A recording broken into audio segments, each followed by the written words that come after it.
The Nats are on deck here for the Marlins. A weekend series, 3-game series. They don't get swept often, but the last time they faced off, the Marlins did sweep them. I think there's a chance the Marlins could also sweep them again. Sandy Alcantara is also back. The ground balls are way up. Going to dig into this series ahead. Plus, deadline moves and what the strategy could be for these Marlins heading into the deadline next couple of months. All on today's Locked On Marlins. You are Locked On Marlins, your daily podcast on the Miami Marlins. Part of the Locked On Podcast Network, your team every day.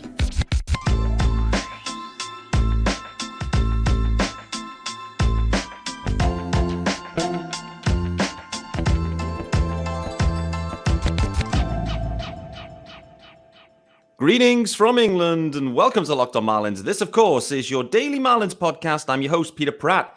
Hit me up, of course, on Twitter, guys, at Miami Marlins _UK. If you listen to the pod, hit subscribe firstly. Of course, this is available everywhere and it's your team every day. And thanks for making Locked On Marlins your first listen of the day. It's a bit of a sundowner here in the UK. The sun is just about starting to peak down, but it is another scorcher, no doubt about it. If you are wondering, yes, there is a YouTube channel. Yes, you need to head on over there. Yes, you need to hit subscribe urgently. Hit subscribe over there on YouTube, guys. We are trending, I think, just about ticked over 700. Next target, 1,000 subscribers. We can get there, guys. I know we can. There's enough of you listening. Just go and hit the button. Hit subscribe. Why not? Why not? Happy Friday as well, guys. This episode is brought to you by Birddogs. You can go to birddogs.com/lockedonmlb, and they'll throw in a free custom Birddogs Yeti-style tumbler with every single order. More about those guys later on, I am sure of that. The Marlins sitting here now, weekend series, ending this 3-city road trip against the Washington Nationals. Last time we faced the Nats, swept them. If the Marlins sweep the Nats in this series, okay, it's on the road. But if they sweep them in this series, they go 10 games over 500. I'm not predicting a sweep. Yes, I am. The Marlins look primed, in my opinion, to sweep the Nats here if they play well. Sandy's back, Braxy is looking good, and Jesus Luzardo. And we'll dig into that specifically, but it's time for Jesus to have another good start. So tons to be excited for here as Marlins fans. Equally, I want to talk about the deadline, and we're starting to get into that phase now, thinking about who the Marlins could be targeting, what the strategy could be, what positions of need they have, who's available, all of these questions. I'm not going to give you all the answers on this single episode. It's not enough time. It's not enough time as we get nearer the deadline. There's things that still need to happen, still need to emerge. Teams, some of them will fall away. Some of them will surge. The Marlins could fall away. No, they won't. They could surge. Yes, they will. So there's a lot. It's only mid-June. Still 6 weeks, probably just slightly over before the deadline. A lot can change. A lot will change, no doubt. I mean, we saw it with the Marlins earlier this week. In the space of 2 days, they went from too much pitching, not enough pitching. So a lot can happen. So we're going to dig into that as well. Also, what's happening with Avisail Garcia? Where is he? Do we care? Does anyone care? Are we happy that he's just there chilling on the bench? Dig into that too. Also, just wanted to give it a little nod, a little tip of the cap to the London series, baby. We started to get some images today that they're starting to piece the ballpark together, or the stadium, however we want to phrase it. But, I know it's not the Marlins playing there this year, but as a UK-based fan, having 2 teams coming over to play 2 games in London, it's the second time this has happened now, and I think it's right that we talk about it based on where I'm based. And equally, the interesting bit is the teams that are coming could both be sellers. And so I think it's really intriguing to get some eyeballs on that. I'm on an unofficial Locked On Marlins scouting mission, no doubt. Let's start, though, with this Nat series, though, guys. That's enough of the preamble. That's the longest intro ever. No Sean Barrett as well today, flying solo. So, guys, the Nat series, 3-game set. The Nats coming into this, they're 2-8 for their last 10. You think, the Nats, they're kind of struggling. But I have to, give it to the Nats that they've had a tough stretch. They've really had a tough stretch. Their last 5 series. They've been on the road against the Dodgers. They lost that one. At home to Philly, who are heating up, by the way. They lost that series. At home to the Diamondbacks, who were scorching hot as well. They lost that series. They were swept. One game was postponed, so it was 2-0. On the road in Atlanta, they lost that one 2-1. On the road in Houston, they lost that one 2-1. So they've had a real tough stretch. And they may be worn down by this. They may be. Like, that's a lot of really tough baseball in a real short space of time. Like, there's been no reprieve for the Nats. They've been really tested. And what I would say, though, this is the interesting bit, even though they've played all of these like top-level clubs, they ain't been swept. I know the Diamondbacks did, but there was a game postponed. But it hasn't been like sweep after sweep after sweep for the Nats. They've been competitive in a lot of these games. They've only been swept a couple of times this year. The Rays did it early in the year, and the Marlins obviously did it the last time we saw them. So sweeping ain't easy, guys. But I must say, this series in particular, I'm feeling extremely bullish. I just feel like that the way they won that game in Seattle after a poor series, really poor series. They didn't play well. First two games, they didn't play well. Actually, in parts, they didn't play well in game 3. But they found a way to get it done. The bases juice and that, maybe season-defining play by Jesus Sanchez. Maybe season-defining.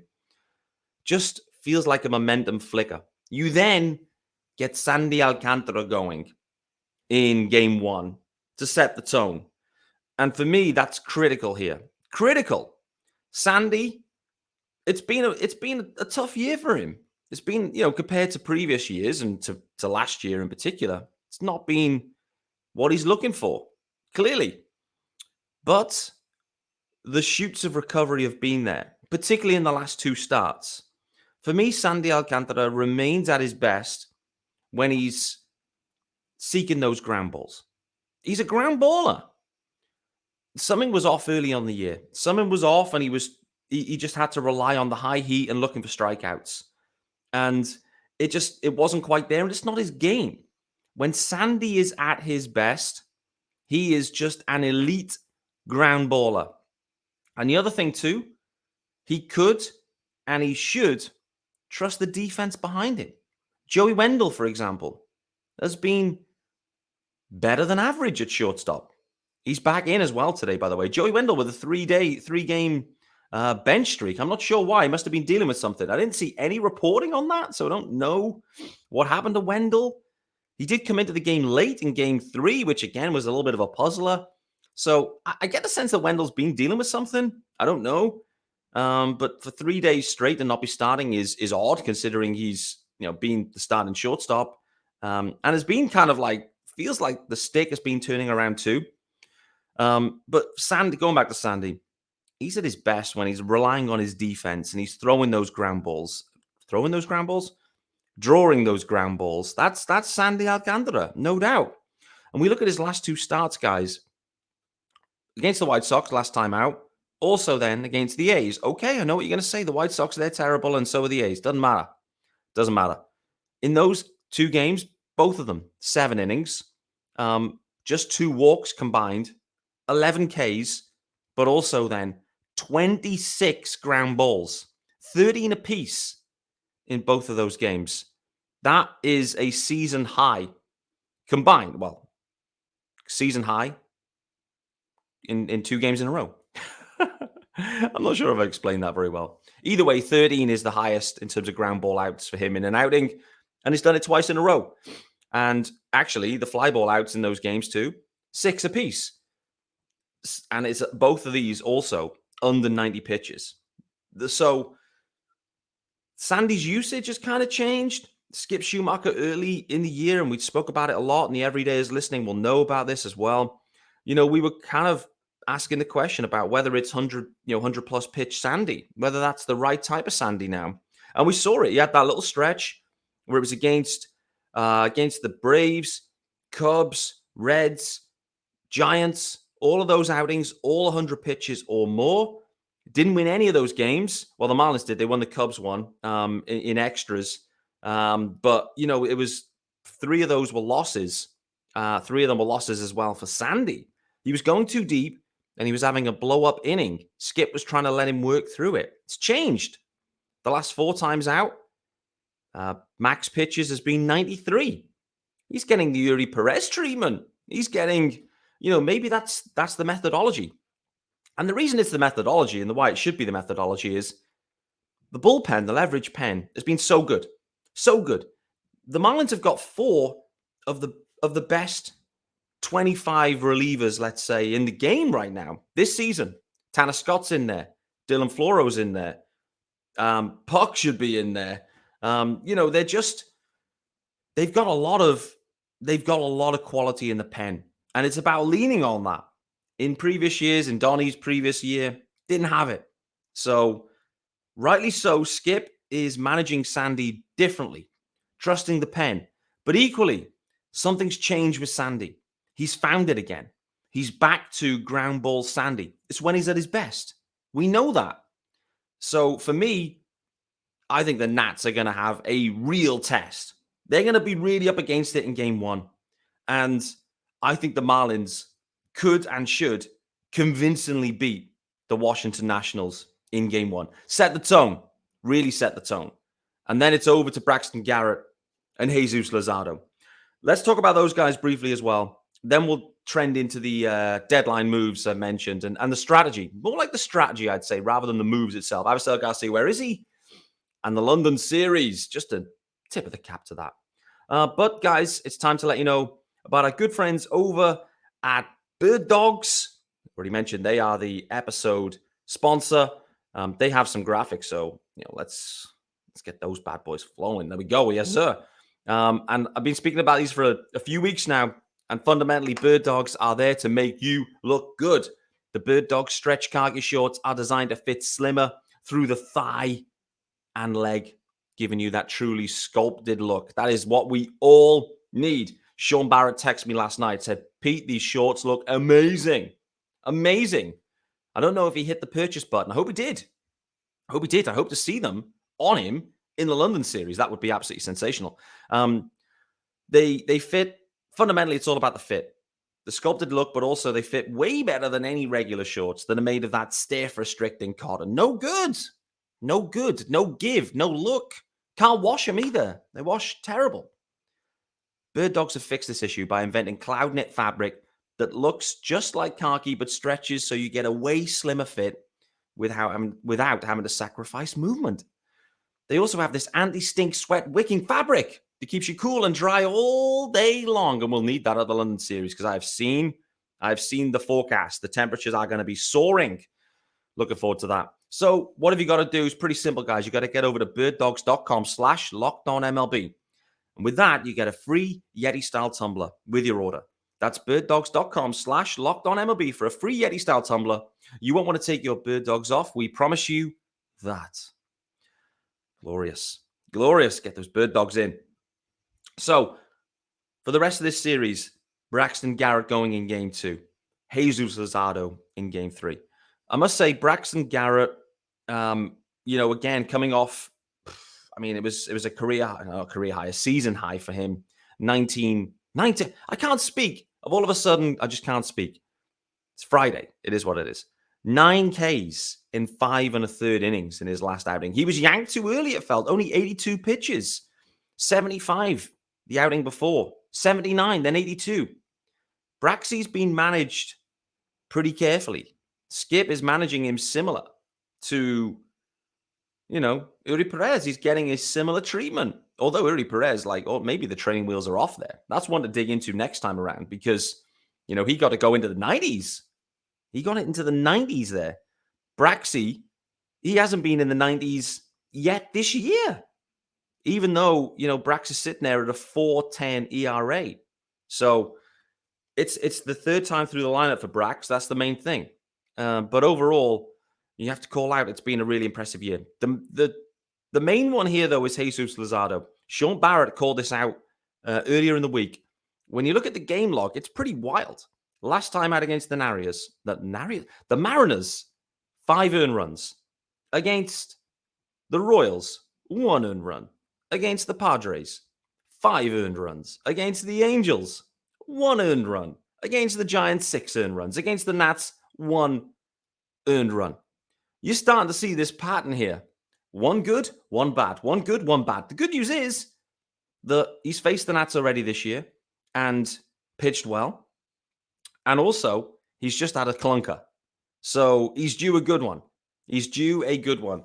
So gut feel is Jesus Luzardo is going to deliver. Sandy Alcantara, we know, is back. And Braxton Garrett will be managed accordingly. And he's coming off his hottest start of the year thus far. That's why I'm bullish about this series. The Nats don't have the pitching. They don't. They don't have the hitting. The Marlins have the pitching all lined up perfectly here. And the offense, whilst it had a bit of a struggle in Seattle, has been much better of recent times, of late. It definitely has. Like I said, I know it was a bit of a struggle on the road in Seattle. A lot of numbers have plummeted. A lot of batting averages have been sucked away. But we're expecting a bounce back there, I'd say. Looking to lean into, it's about can Brian De La Cruz get going and Jesus Sanchez get going again? And can Luis Arias get going? Like it was a slow series. It was a poor series for Arias. Let's see how it bounces back. All the talk was, will Arias have an off day? No off day for Arias. Straight back in there. Love to see that. That's what I wanted to see. I wanted to see our stud, our main dude at the top of the order against the Nats. Let's do it. Let's do it.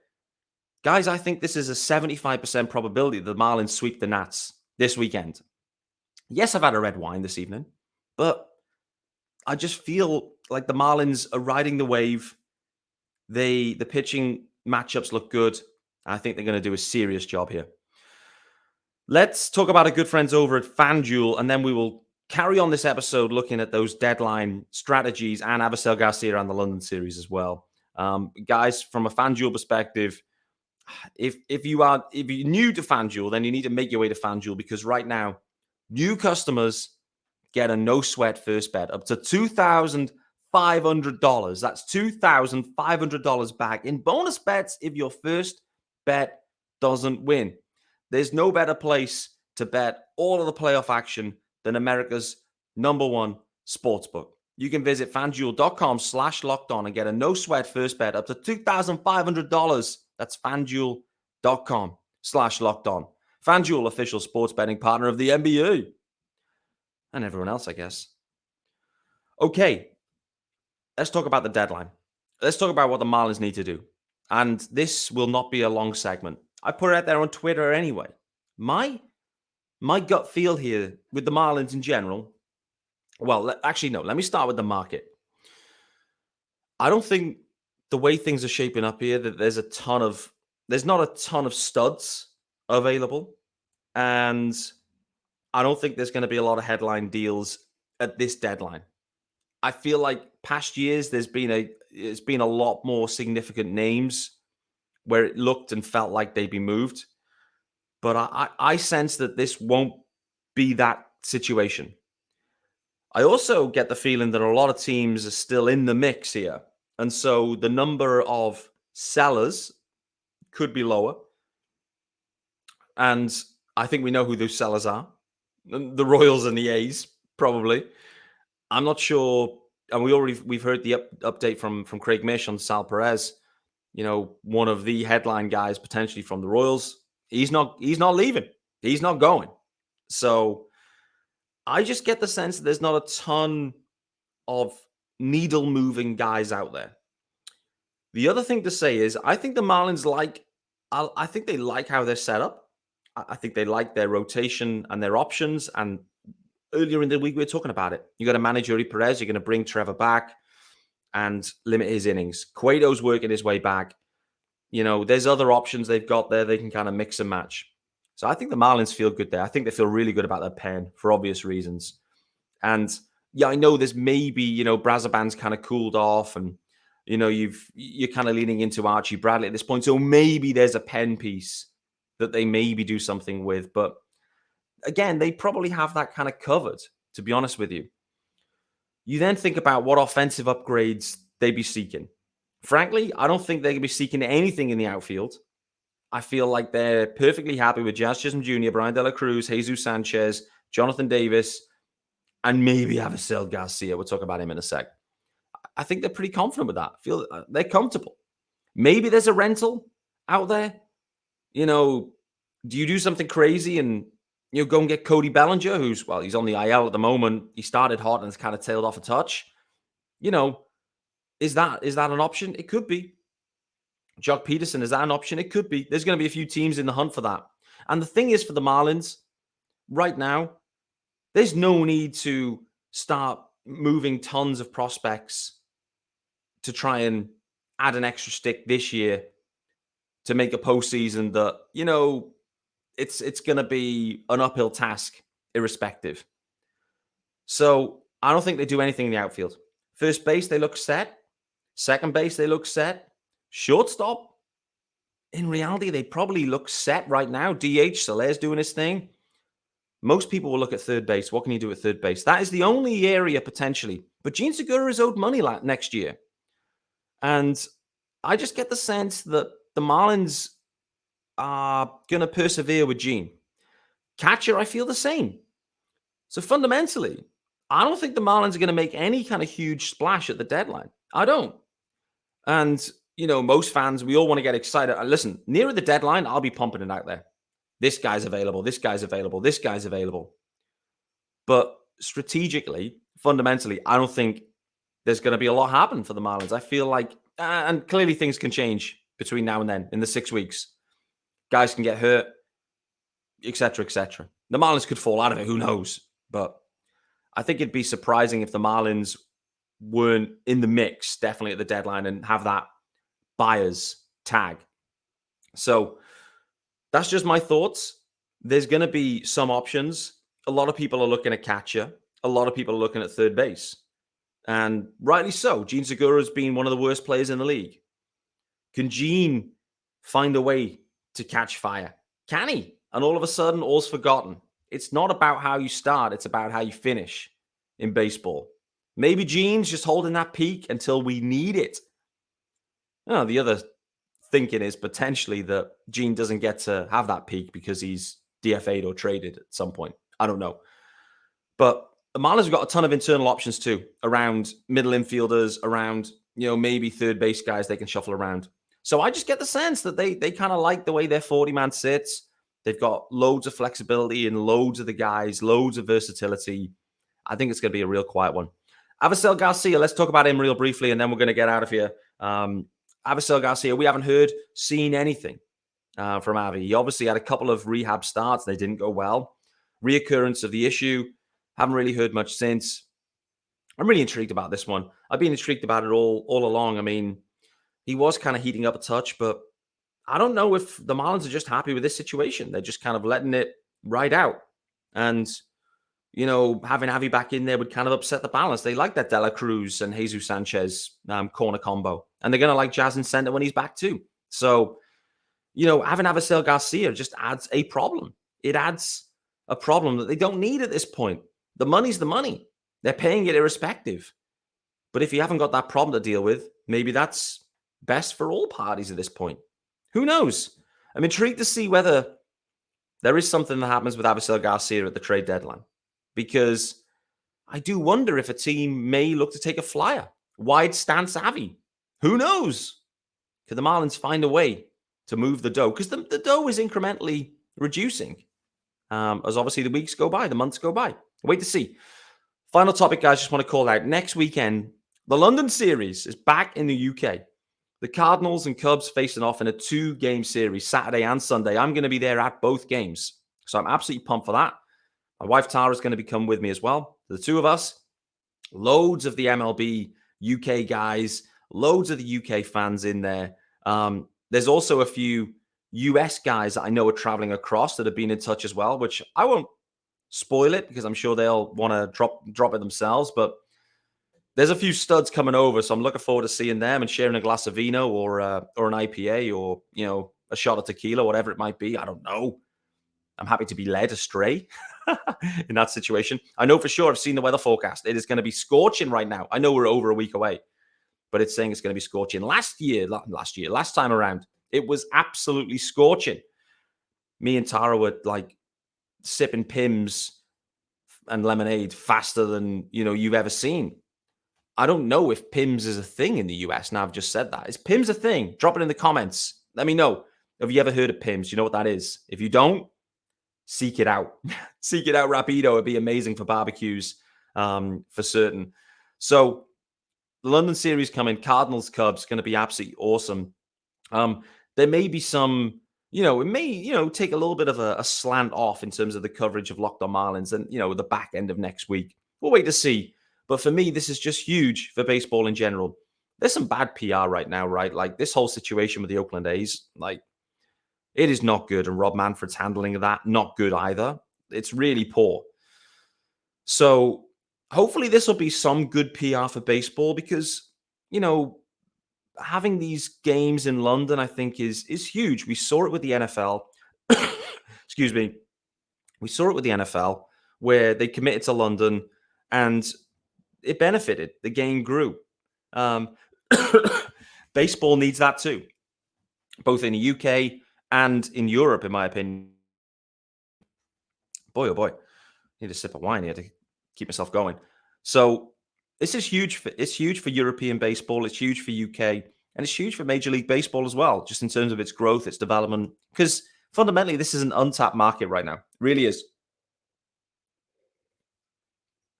So I'm going to have my eyeballs all over the Cubs, all over the Cards, looking at, some potential trade options here. There could be some talking about Yan Gomes could be an option. Oh, pardon me. Boy, oh boy. I think I need to wrap this one up because all of a sudden the cough's kicked in. You may have sensed I've been a little bit under the weather this week, plowing through as best I can. But just want to call out, I'll be there for the London games, the London series. I'm absolutely pumped for it. Next year, it's already talked about as well. The Phillies and Mets are going to be in town, which I think is an extremely juicy matchup. What I do wonder is, I wonder if the Marlins will ever make it over to London. What I would say, the Cardinals Cubs has definitely not been the draw that the Yankees Red Sox was that first time around. They've definitely had some ticket sales issues. Like London Stadium is massive. There's like 60,000 in there. So, Cardinals Cubs, if you don't follow baseball, you may have heard of them, maybe, but for damn sure you've heard about the Yankees and you've heard about the Red Sox. So I'm not completely convinced that the Marlins would ever fit the profile of the type of team they would want to bring over, but I said it a few years ago, wouldn't it be amazing to not have this cough, but also wouldn't it be amazing to have a Marlins Rays series in London? Marlins Rays in London would be absolutely glorious. Guys, I'm going to get out of here before I absolutely combust. I appreciate you making Locked On Marlins your first listen of the day. Let's hope that the Marlins get a sweep and are 10 games over 500 heading into Monday when your next episode drops. I'll see you then.